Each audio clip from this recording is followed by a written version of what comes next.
C'était question aussi d'échanger avec ceux qui sont chargés de maintenir l'ordre, de protéger nos frontières, c'est-à-dire les forces armées. Raison pour laquelle nous avons eu plusieurs briefings sécuritaires dans les différents états-majors, dans les différentes zones opérationnelles, que ce soit à Bunia, que ce soit à Beni, un peu partout où nous sommes passés.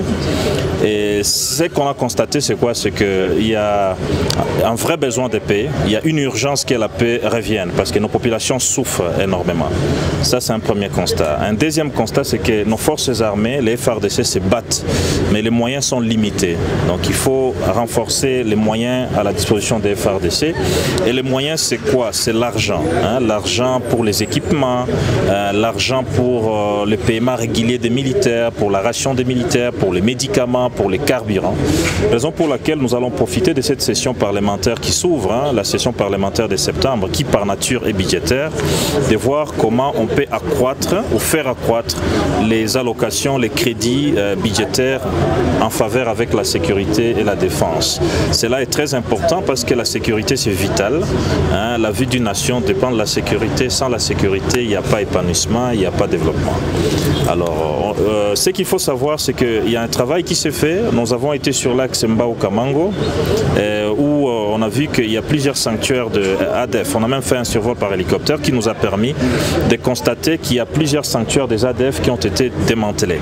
C'est donc un travail qui s'est fait. Maintenant, ce qui reste, c'est renforcer les moyens des FARDC. Mais aussi, la population est appelée à collaborer avec les forces de sécurité.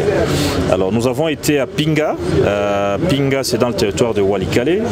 Vous savez, là-bas, il y a eu les affrontements, pas plus tard qu'il y a quelques jours encore, entre deux factions de NDC rénovées. Il y a un NDC rénové, deux factions, l'aile Guidon et l'aile Bouira. Et là encore à Pinga, nous avons lancé le message de paix. Nous avons dit à la population que seule l'armée est capable de sécuriser la population et que les combats, les objectifs actuels de ces deux factions, ce n'est plus poursuivre les FDLR. Donc, l'objectif qui est salutaire, c'est l'objectif de l'armée et que tout le monde doit être derrière l'armée. Hein, nous avons lancé ces messages de paix et c'est là qui veulent servir l'État autrement. Il y a un programme d'aider qui va les recevoir. Et donc c'est un message de sensibilisation pour ainsi dire que la paix c'est une affaire de tout le monde. C'est pas seulement une affaire des militaires. Les mots ou l'adage qui a été utilisé durant toute la caravane de la paix, c'est la paix par tous pour tous. Tout le monde doit contribuer à la paix parce que la paix c'est pour l'intérêt de tout le monde. Nous avons été également à Muliro et à Kalubamba, à la limite entre la RDC et la Zambie, où il y a un conflit frontalier qui date de l'époque léopoldienne. Mais là, il faut accélérer la démarcation de la frontière commune. Parce que, comme vous le savez, les troupes zambiennes étaient entrées en République démocratique du Congo. Il faut tout faire pour poser les bornes, que tout soit clair, pour vider définitivement ces litiges-là. Nous avons été dans les hauts plateaux, hein, à Minembwe, à Mikenge, à Bijombo. Et comme vous le savez, là, il y a beaucoup de groupes armés locaux. Il y a des groupes armés étrangers aussi, d'origine rwandaise et d'origine burundaise. Et les tensions entre Bujumbura et Kigali ont un impact aussi négatif sur les hauts plateaux et la plaine de la Ruzizi.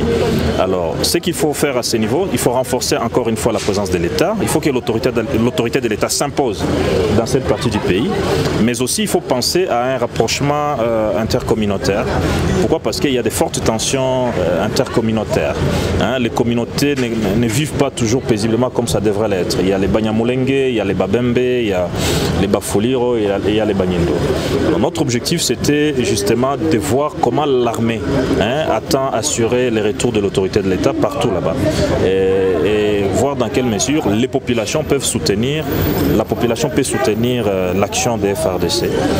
Voilà brièvement ce qu'a été l'objectif. Une dernière question honorable, on a suivi la polémique qui a tourné autour de l'installation, donc la question des Minembwe, même si elle a été annulée plus tard par les chefs de l'État, il y a eu des controverses entre la délégation, votre délégation, la commission, avec les gouverneurs de Sud Kivu, qui était avec le ministre national de décentralisation, à qui il faut attribuer, ou bien à qui il faut le dire dans ce sens, parce que à qui attribuait-on l'installation du bourgmestre de Minembwe?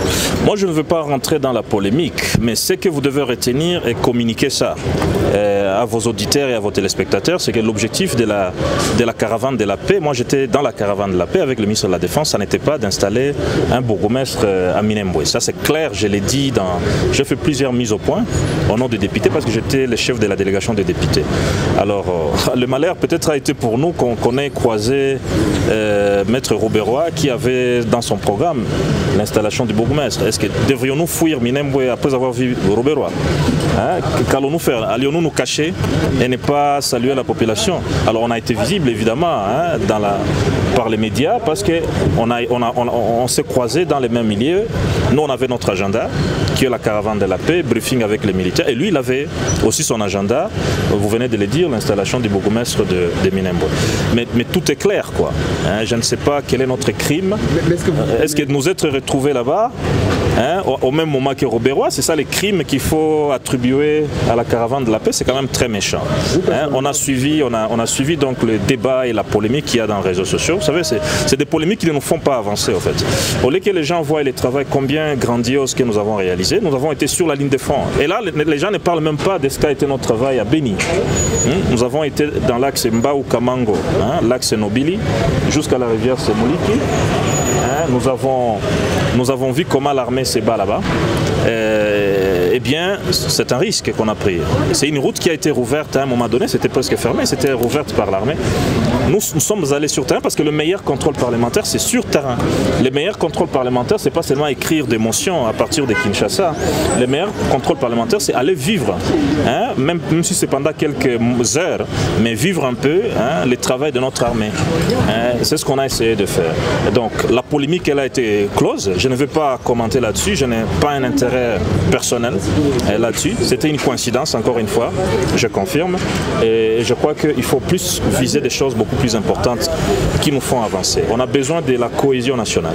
Le pays est presque agressé de partout là. Vous entendez parler des troupes étrangères, mais il faut vraiment une union sacrée des Congolais. Ce n'est pas dans la polémique qu'on va préserver l'intégrité du territoire congolais, mais c'est dans l'unité qu'on va le faire. Merci beaucoup. Merci beaucoup.